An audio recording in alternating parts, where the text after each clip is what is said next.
sedang bersalju. Dinginnya tidak seperti di Indonesia, jadi dingin sekali. Jaket tebal itu harus dipakai, dan sekarang jaketnya nggak kambuh di Indonesia karena tidak ada dingin yang sampai seperti itu. Jadi kalau di kota Istanbul dan Bursa di bagian bawah, tidak di bagian atas, itu tidak sampai salju, tapi dinginnya masya Allah dingin sekali, mungkin sampai 2 atau 3 derajat mungkin. Dan ini sebenarnya sudah pernah saya rasakan dulu ketika di Mesir. Jadi agak semacam nostalgia, tapi nostalgia yang tidak enak. Saya sudah pernah merasakan dingin seperti itu, kok merasakan lagi? Sebenarnya saya nggak ingin lagi karena dingin sekali. Lebih enak di Indonesia bagaimana? Tapi itu sebagai pengalaman berbeda, ya, supaya kita tahu bahwa keadaan itu tidak hanya seperti di Indonesia. Jadi teman-teman, kebetulan kita ada 18 orang dari 2 keluarga, dari keluarga ibu dengan bersama seluruh putra dan mantu, putra putri dan mantu. Kemudian dari keluarga Pak Kiai Haris juga beserta putra putri beliau, istri dan putra putri. Jadi ada 18 orang. Yang belum pernah merasakan dingin seperti itu, nah baru merasakan dinginnya, masya Allah.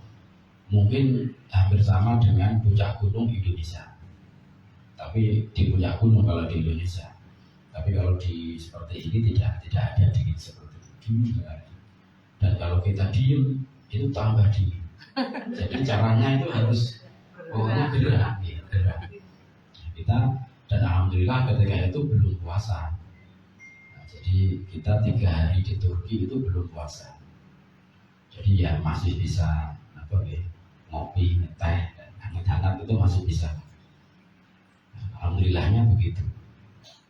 Dan yang paling membuat kalau terkesan ini ketika melihat kota Istanbul. Yang kota Istanbul ini kota sangat tua dan itu diperebutkan. Bahkan sebelum Kanjeng Nabi sudah diperebutkan kota Istanbul itu, bahkan sebelum Kanjeng Nabi. Dulu kota Istanbul disebut dengan Konstantinopel. Kemudian lebih dulu lagi, lebih ke belakang lagi disebut Bizantium. Dan ini diperebutkan oleh negara-negara, kerajaan-kerajaan besar bahkan sebelum Kanjeng Nabi. Diperebutkan oleh Persia, oleh Romawi, oleh Yunani, oleh kekuatan salib, perang salib, kekuatan Kristen, kemudian kekuatan Islam, dan terus diperebutkan. Nah, yang saya ingkang kula kagum di situ adalah, jadi pemerintahan kekuasaan itu kan berganti-ganti di Istanbul itu, mulai dari Yunani, kemudian Romawi, termasuk Mesir juga ada andil di situ, kebudayaan Fir'aun ada juga, kemudian Kristen, kemudian Islam, kemudian seperti sekarang. Jadi yang mulai berkesan itu pertama itu setiap pemimpin yang ada di Istanbul itu pasti menginginkan sebuah monumen atau menginginkan sebuah bangunan yang itu menjadi ikon atau menjadi simbol dari kekuasaan dia, kekuasaan raja itu. Berkana berganti-ganti. Jadi bangunannya macam-macam. Dan yang paling berkesan lagi adalah ini bagus sekali. Jadi saya melihat setiap pemimpin yang ada di situ ini tidak merusak, tidak menghancurkan monumen sebelumnya. Ini yang sangat sayang. Jadi di sana masih ada monumen dari Mesir. Ada tugu obelis, kayak tugu gitu tinggi. Itu tulisannya hieroglif, tulisan Mesir. Artinya kebudayaan setelah itu yang memimpin di situ ini tidak menghancurkan ini. Mesir yang paling tua, di situ masih ada monumen. Kemudian dari Yunani, dari Romawi, dari Kristen juga masih ada. Dan paling banyak memang masjid. Karena yang terakhir ini pemerintahan Islam di Istanbul. Uskulnya ini banyak masjid-masjid, saya sudah heran. Ini di Jumatan, di karena banyak itu masjid-masjid. Ini saya berpikiran begitu. Ini setiap raja ini pengen bangun masjid. Gitu. Dia nggak ingin namanya hilang di situ. Dan itu wajar, tidak apa-apa. Sebagai manusia yang mengkater, ketika dia jadi pemimpin, dia ingin membuat namanya supaya tetap dikenang di situ. Dengan cara membuat novel. Kalau zaman itu mungkin dengan bangun masjid. Jadi jujur itu masjid. Ada yang kecil, ada yang besar. Termasuk masjid Hagia Sophia yang paling bersejarah itu. Yang sekarang sudah digunakan untuk masjid lagi. Itu kan berpindah-pindah. Dan yang saya lihat Hagia Sophia ini unik. Karena dulu pernah menjadi kekuasaan Kristen. Jadi atap-atapnya itu kan ada gambar-gambar, ada Yesus, ada Bunda Maria, Maria menjadi Maria. Itu ada satu yang nyelempit. Jadi ketika kekuasaan Islam dan sekarang dibuat untuk masjid itu juga ditutup apa gitu, ditutup kayak dipulas gitu. Dipulas putih, jadi tidak kelihatan wajah Bunda Maria lagi. Tapi masih ada satu yang kelihatan, ada foto itu. Oke, jadi lebih satu, masih ada wajahnya. Dan itu digunakan untuk sholat dan apa-apa. Artinya bagus orang-orang Turki ini, dia tidak menghancurkan monumen atau benda bersejarah sebelumnya. Dan yang seharusnya memang begitu. Jadi meskipun ganti pemerintahan, meskipun ganti pemimpin, apa yang dibuat pemimpin sebelumnya itu jangan dihancurkan. Kalau itu berupa bangunan atau berupa benda yang bersejarah, supaya tetap diingat, supaya generasi terusnya ini perjalanannya dulu begini. Dari bangunan yang dari Mesir ada, yang dari Yunani ada, dari Romawi ada, kemudian dari Kristen ada, kemudian yang terakhir Islam juga ada. Semuanya ada dan semua di sana semua bisa dilihat. Meskipun entah itu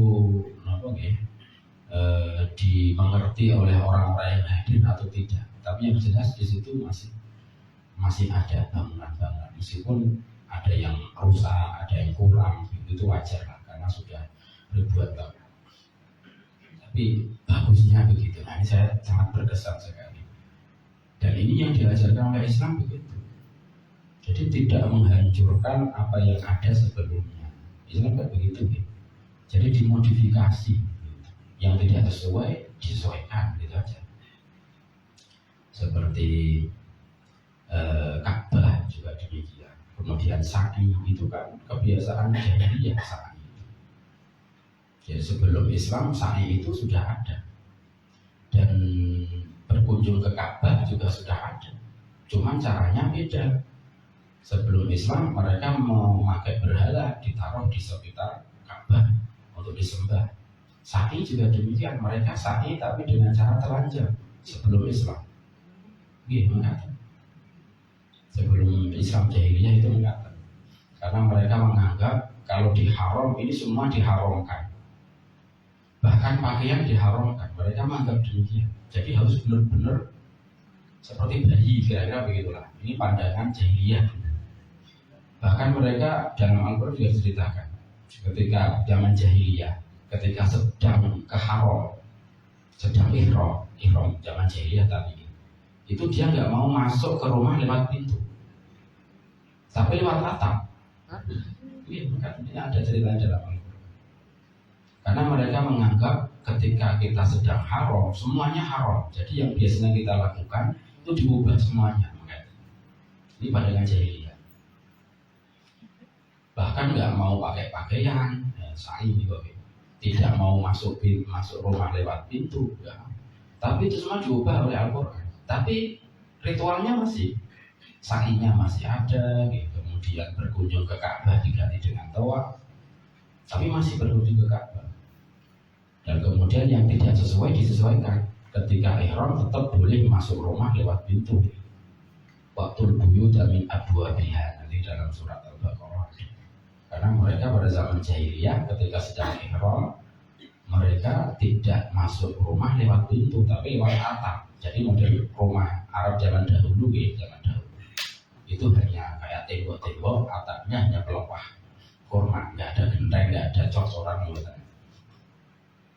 Mereka bisa masuk lewat atap.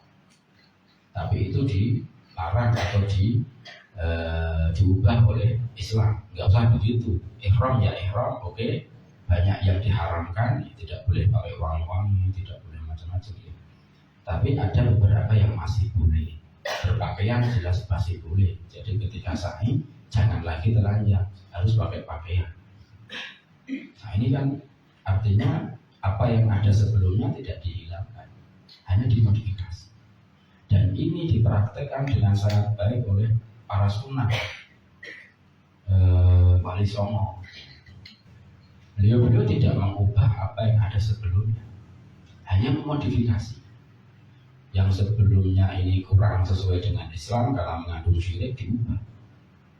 Ada wayang, ada budaya Jawa sebelumnya itu tetap boleh, tapi diubah, lakon-lakonnya diubah oleh Sunan Kalijaga misalkan, yang dikasih warna-warna Islam, dikasih nilai-nilai keislaman. Jadi tidak mengubah yang sebelumnya, nggak apa-apa, karena itu boleh-boleh saja selama tidak melanggar syariat. Yang melanggar syariat diganti, misalkan ada ritual yang pakai khamar, ya itu dihilangkan khamarnya, atau ada unsur perzinahan, nah itu yang diubah. Tapi hari ini masih prosesinya itu dilakukan nggak apa-apa. Nah ini kan yang kurang dipahami oleh orang-orang yang selalu saja membid'ahkan sesuatu. Jadi dalam Kanjeng Nabi sendiri itu begitu. Jadi ibadah sa'i, terutama sa'i itu sudah ada sebelum Kanjeng Nabi, sudah ada, dan itu dilestarikan oleh syariat Islam. Nanti kalau dalam kajian usul fikih itu syar'u man qablana, atau syariat kebiasaannya orang-orang sebelum kita, yang itu ada beberapa yang diakomodir atau yang masih dilakukan dalam Islam. Nah ini pelajaran penting yang saya dapatkan dari Turki, terutama itu. Selain itu juga salju. Nah saya belum pernah melihat salju, memegang salju, belum pernah. Nah baru sekali itu di puncak itu. Panjenengan enten mboten sing dereng nate melihat salju. Jadi benar-benar salju itu seperti es serut. Kalau ceritakan. Nggih, jadi sekolah pegang salju nggih remet-remet. Bener es serut nih. Dikasih jus pun jadi es nih. Es sirup nih kok. Masya Allah. Apa namanya? Kebetulan ketika itu nggak bawa gelas, dan nggak bawa sirup. Kalau bawa itu langsung makan. Masya Allah, ternyata saljunya memang es serut memang. Karena saking dinginnya dia nggak mencari. Kita di rumah begini jadi apa ya? Jadi atos. Ya seperti es serut persis itu. Tinggal masukkan gelas, kasih sirup, jadi nih. Tapi ketika dingin maksudnya minum es. Sana yang ada itu kopi panas, teh panas, jahe ada betul ya, bukan menemukan dulu, tapi mestinya ada ya. Jadi masya Allah, so, baru sekali itu saya melihat salju, senang, maksudnya karena baru sekali melihat ya. Di Mesir nggak ada jadi salju. Kalau di Indonesia bermain salju itu 1 jam 300.000. Jadi transmat sama teman-teman ini. Di sana bebas tak karpe, gulung-gulung salju. Kita hanya membayar satu orang $30, dan itu sudah naik kereta gantung. Masya Allah, pemandangannya bagus sekali. Jadi naik gunung itu tidak jalan buat naik kereta gantung. Dan itu lama, bisa mungkin hampir 1 jam kereta gantung saja. Jadi senang sekali melihat bawah-bawah itu. Dan itu 2 sesi, 1 kemudian 2. Jadi puas lah ya, $30 satu orang. tapi puas. Mbok arep sewengi ning kono enggak apa-apa. Kalau mau kalau kuat tubuhnya. Nah itu di Turki. Kemudian berangkat ke Madinah sudah masuk puasa. Jadi sampai di Madinah ini langsung kosong. Tapi langsung puasa. Jadi baru bersenang-senang dahulu baru bersakit-sakit. Jadi sebenarnya kebalik memang, tapi tidak apa-apa. Nah di Madinah ya karena Madinah ini Madinatul Rasul yang semula tempat yang kumuh dalam tanda kutip begitu, disebut Yasrib dan banyak penyakit, banyak wabah. Kemudian Kanjeng Nabi datang menjadi berubah total dan kotanya juga diubah menjadi namanya juga diubah menjadi Madinah yang semula Yasrib. Nah, dan benar Madinah ini menjadi kota yang ya sangat beda dengan Mekah karena saya juga sudah pernah merasakan. Ini juga kebalik lagi. Seharusnya itu Mekah dulu baru Madinah, tapi Madinah dulu gitu. Jadi senang-senang dulu baru bersakit-sakit. Karena sakit apa? Yang paling sulit itu di Mekah. Nah, ketika kita sudah sulit di Mekah, ya nanti ke Madinah senang. Enak, hawanya enak, tidak kemerusuh, mudah. Nah, ini dibalik. Mudah dulu, enak dulu. Dan benar, karena saya sudah pernah merasakan, jadi sedikit banyak tahu. Tapi kalau yang belum ini ya, wah, ibarat tenaga ini tenaga akhir ini baru digunakan yang utama. Padahal seharusnya kan tenaga yang utama ini menggunakan tenaga yang masih prima gitu. Tapi ini dibalik. Untuk keselnya di muka. Di muka untuk keselnya. Tapi ya ini bagi yang belum ini ya, yang belum pernah. Tapi kalau karena sudah pernah sudah bisa memperkirakan. Jadi kalau di Madinah ini tertib, bisa diatur. Meskipun ketika kami ke sana ini cuacanya sedang kurang bersahabat, bukan kurang bersahabat nih. Cuacanya enak seperti Indonesia, agak dingin malah lebih dingin, tapi kering. Jadi tengkulit itu bersisik dan membuat pecah-pecah, membuat bibir itu pecah-pecah. Nah kita nggak bisa apa-apa karena puasa. Kalau nggak puasa kan bisa diombeni apa gitu. Jadi nggak bisa. Tapi untuk ibadahnya lebih nyaman di Madinah. Mencari tempat yang nyaman untuk beribadah di dalam masjid, untuk baca Al-Quran, untuk munajat itu bisa di Madinah. Dan lebih teratur karena bisa diatur, misalkan itu masuk itu sini, itu keluar sini. Kemudian nanti jalan menuju apa itu ke sini bisa.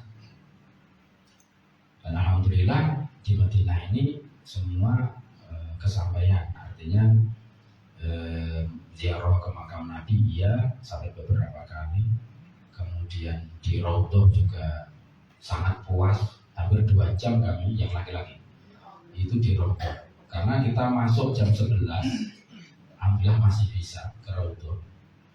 Ternyata setelah kami itu ditutup karena menunggu sholat zuhur. Gitu. Jadi di sana hampir 2 jam sampai pegel-pegel di sana. Kalau yang lain ini paling sebentar kita bisa sampai. Jadi hampir 2 jam di situ karena menunggu jamaah sholat zuhur sampai selesai baru kita disuruh keluar. Tapi sebenarnya antara Raudhah dengan makam Nabi itu kan dekat sekali. Tapi kita tetap gak bisa dari Raudhah langsung ingin ke makam Nabi itu tidak bisa. Jadi sana pengaturannya begitu dibedakan. Jadi ada jalur menuju Raudhah. Jadi ini harus pakai aplikasi. Sekarang tidak bisa kalau nggak pakai aplikasi, kecuali dengan izin Allah ya. Kecuali muncul, kecuali beruntung. Jadi harus pakai aplikasi Nusuk atau pakai Tasrih dari travel. Jadi bisa 2 kali. Dari Tasrih dari travel, rekomendasi dari travel, kemudian bisa juga mandiri sendiri pakai aplikasi Nusuk. Bisa 2 kali. Tapi kalau ziarah ke makam Nabi bisa sewaktu-waktu. Tapi maksudnya hanya jalan. Tapi saya tidak tahu apakah perempuan boleh atau tidak.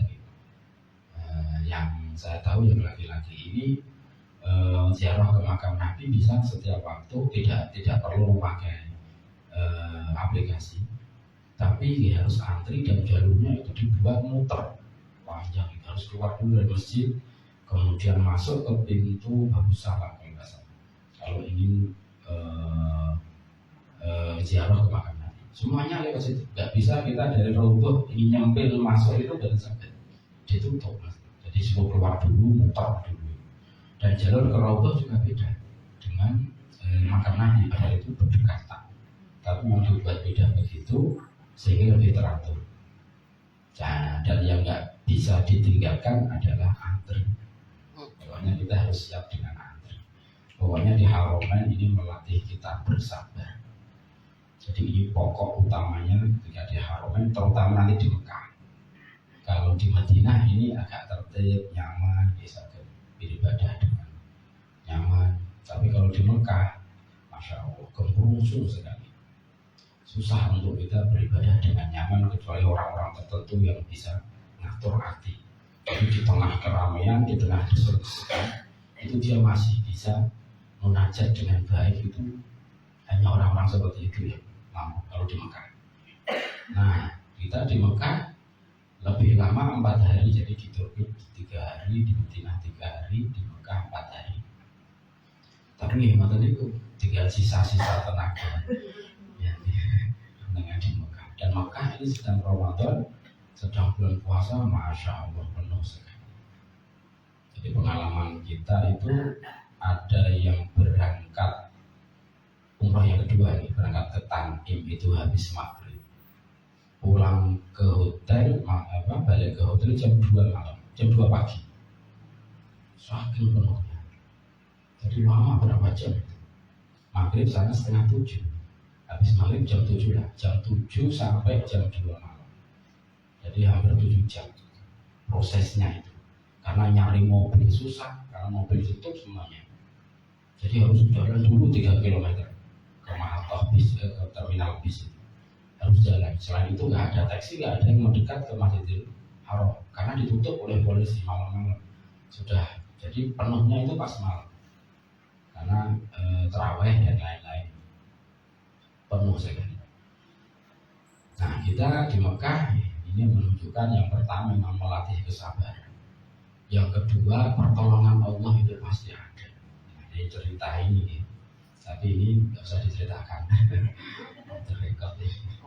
Jadi kita sudah mengatur ketika di Madinah itu kita atur, nanti ketika di Mekah kita antisipasi. Kalau bareng-bareng terus ini nggak mungkin di Mekah. Kita pecah menjadi kelompok-kelompok kecil. Jadi ada pemimpinnya 1 beranggotakan 3 orang atau 4 orang supaya tetap bisa bersama-sama. Kan yang sudah pernah kan saya sudah pernah, suaminya Mbak Ifat juga sudah pernah, Pak Yai Haris juga sudah pernah. Jadi yang laki-laki jadi ketuanya gitu. Kita pecah menjadi 4 kelompok atau 3 kelompok, 3 kalau nggak salah. Karena 18 orang kita bagi menjadi 3.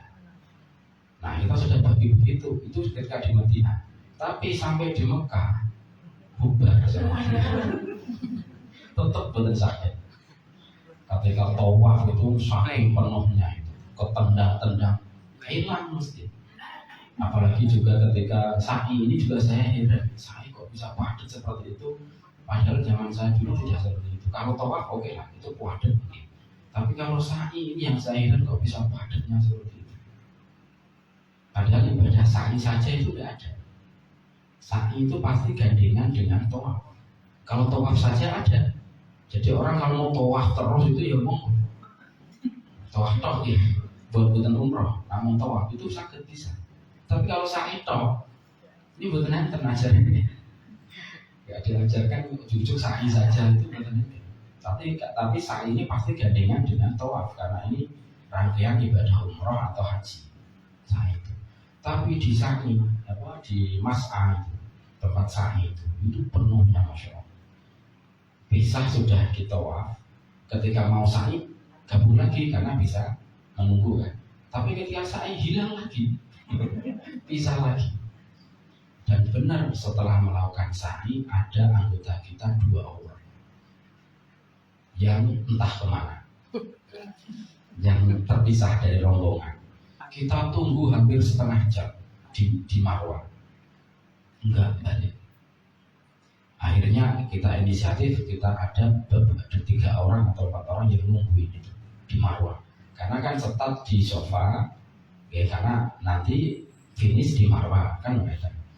Nah 2 orang ini entah kemana terpisah begitu, nggak balik-balik di Marwah.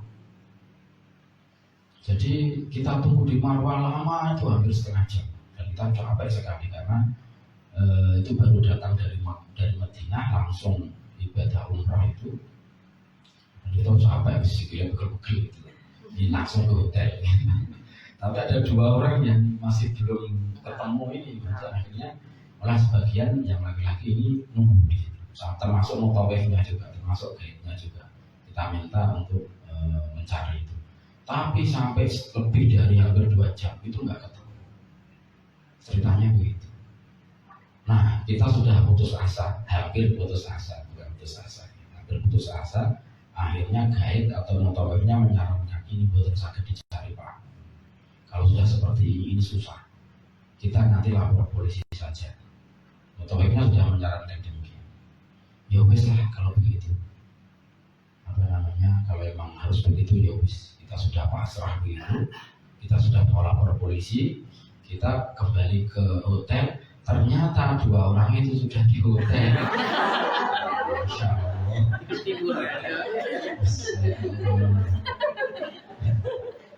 Karena yang hilang ini nyuwun ngapunten ya. Jadi belum pernah di Mekah dan pokoknya mengkhawatirkan begitulah.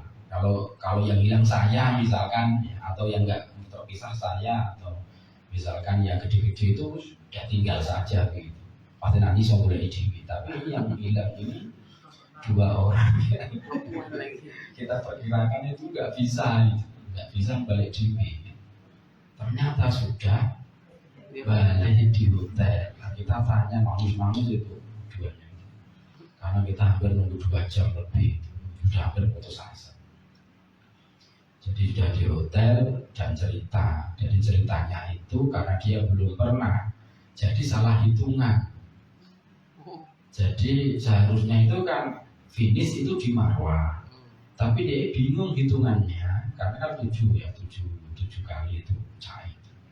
Dia ketika di Marwah hitungannya masih 6, sehingga dia balik lagi ke sofa. Jadi finishnya di sofa, jadi nggak ketemu. Kita tunggu di Marwah itu, dia finishnya di sofa. Masya Allah, kan nggak bisa seperti itu. Makanya ini yang kita bilang ini anak orang-orang yang mengkhawatirkan gitu. Kita perkirakan susah untuk mencari jalan sendiri karena belum pernah dan lain-lain. Dan benar ternyata sebabnya begitu. Dia hitungannya ini nyeleneh gitu. Seharusnya finish itu di Marwah, ya dia malah finishnya di sofa. Ini nggak ketemu. Nah, terus kita tanya, ya kamu gimana kok bisa sampai hotel? Jadi dia punya inisiatif. Jadi orang-orang kita termasuk mungkin polisi. Kan dia buka kartu travel itu. Ditanya, ini tempatnya di mana? Hotel ini di mana? Gitu. Alhamdulillah begitu. Saya nggak bisa bayangkan kalau mau ke hotel itu berat nanti. Karena Mekah ini beda dengan Madinah. Kalau Madinah ini lokasinya nih, kalau dulu saya sejauh 2 km saja dari Masjid Nabawi. Kalau mungkin sekarang 3 km atau lebih mungkin. Tapi tidak sebesar Mekah. Mekah ini bisa sampai puluhan kilometer. Dulu saya 2008 itu haji petugas. Itu hotel saya 18 km dari Masjidil Haram. Ketika 2008. Nah sekarang mungkin lebih jauh lagi. Nah ini hilang. Boleh ini jarak radius itu. Kalau di Madinah masih bisa karena Madinah ini modelnya ini pemukiman, ini sekeliling ini gurun. Jadi jarak pemukiman dari Masjid Nabawi ini sekitar 2-3 km. Jadi diputar itu masih bisa. Karena nggak mungkin dia kesasar yang gurun kan nggak mungkin. Pasti balik lagi ke sini katanya.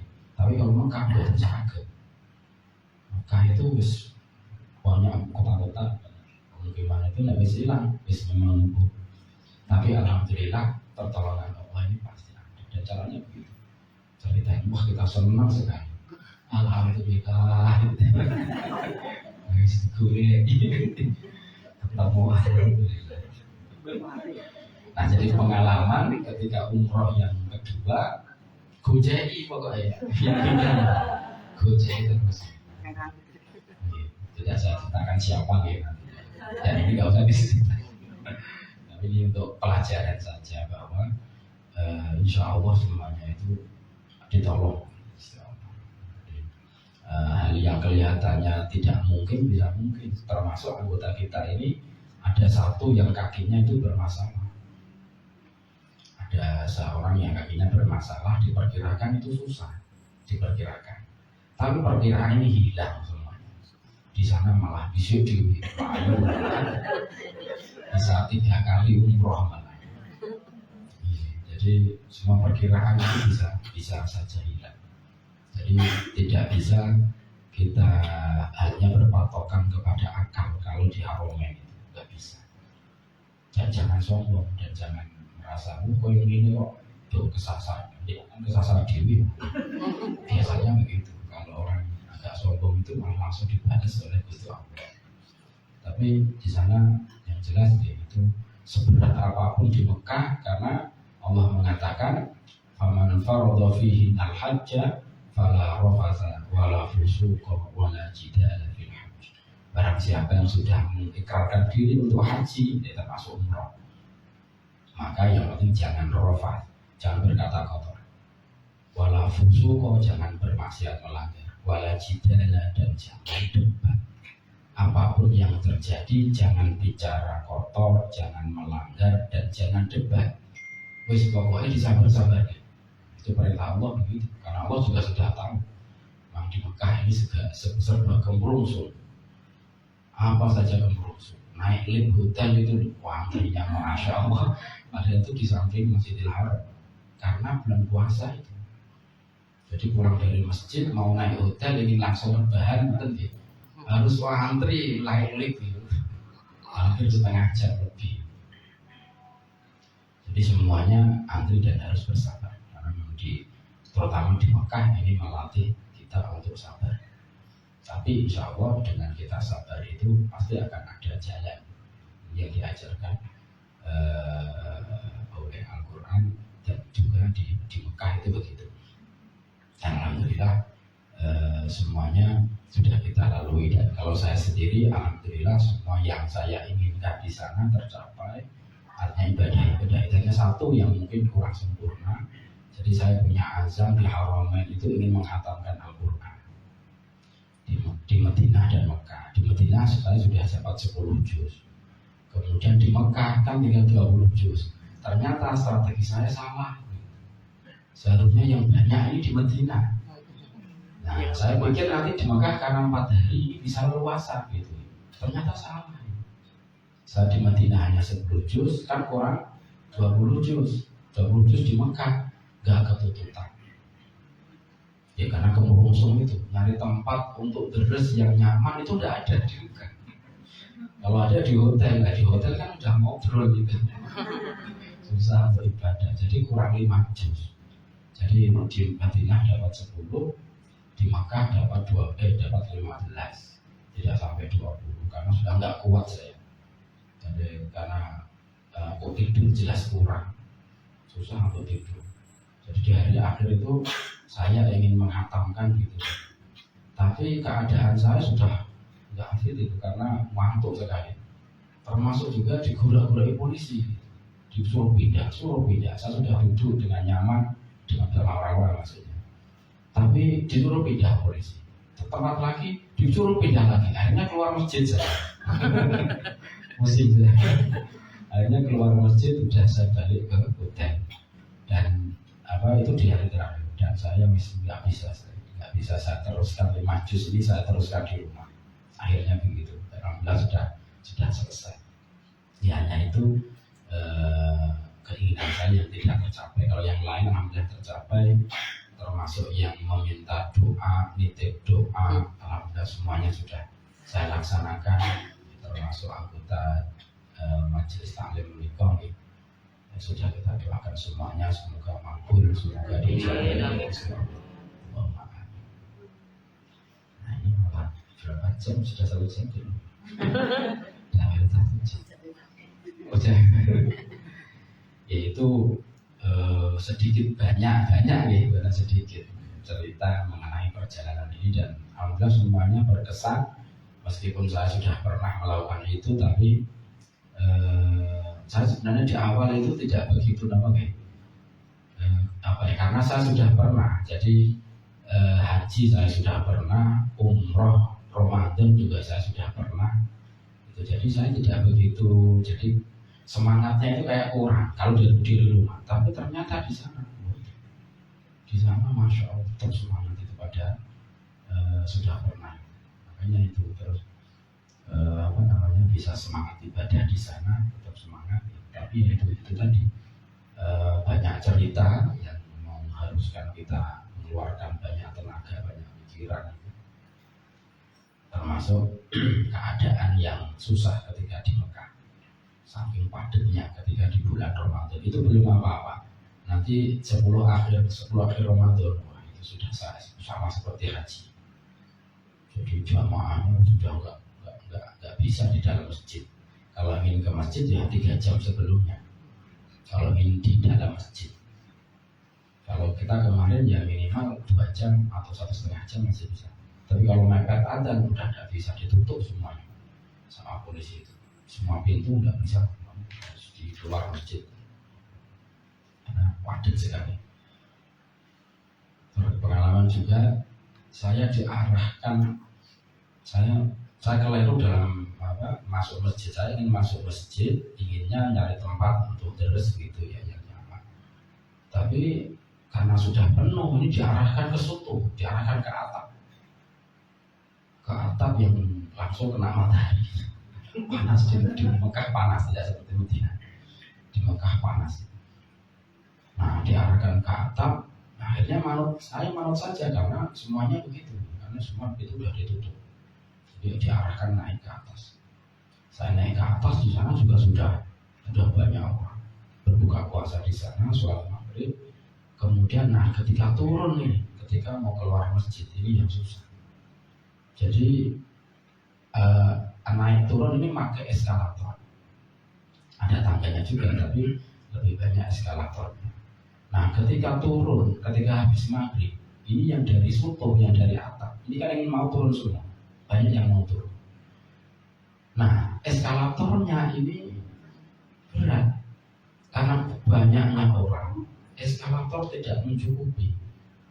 Eskalatornya jalan, orangnya nggak jalan. Nah ini benar itu, yang saya mengalami itu, dan saya takut sekali. Baru kali itu saya takut di Masjidil Haram. Baru kali itu saya bayangkan ini eskalatornya laku bro, tapi orangnya nggak jalan karena saking banyaknya. Ada jerit-jerit itu, ya Allah, pada jerit-jerit. Akhirnya polisinya turun tangan, matikan gitu, eskalatornya dimatikan sambil teriak-teriak itu.